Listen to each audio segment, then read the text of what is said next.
Simula nga kagabi, nakapagtinda na nga si Carlos ng pares. 2 araw din kasi siyang hindi nakapagtinda.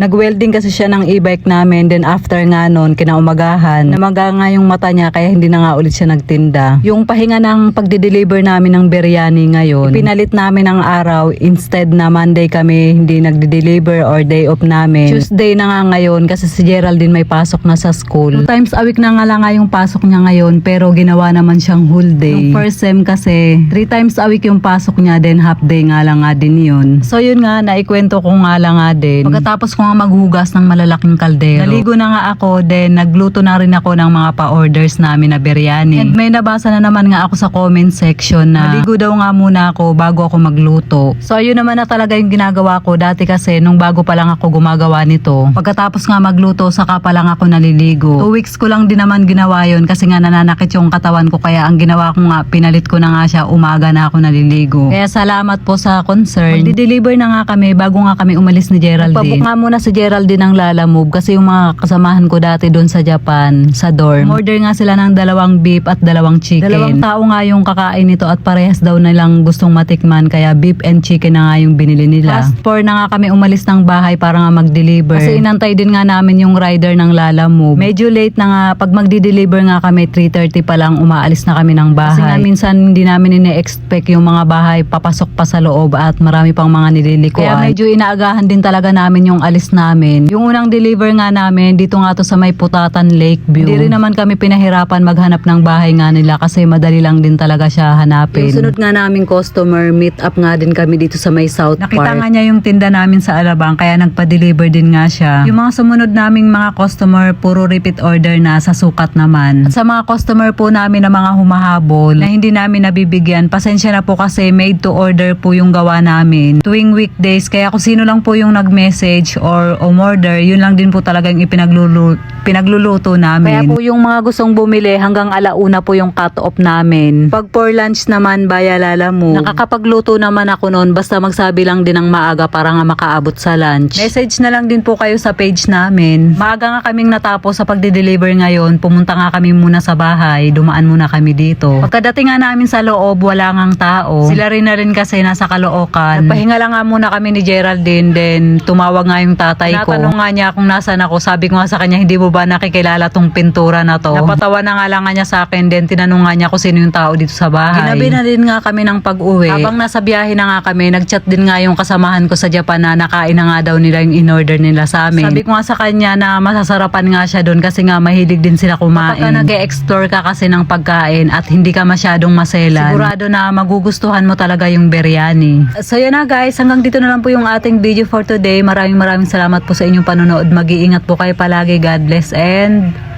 babush!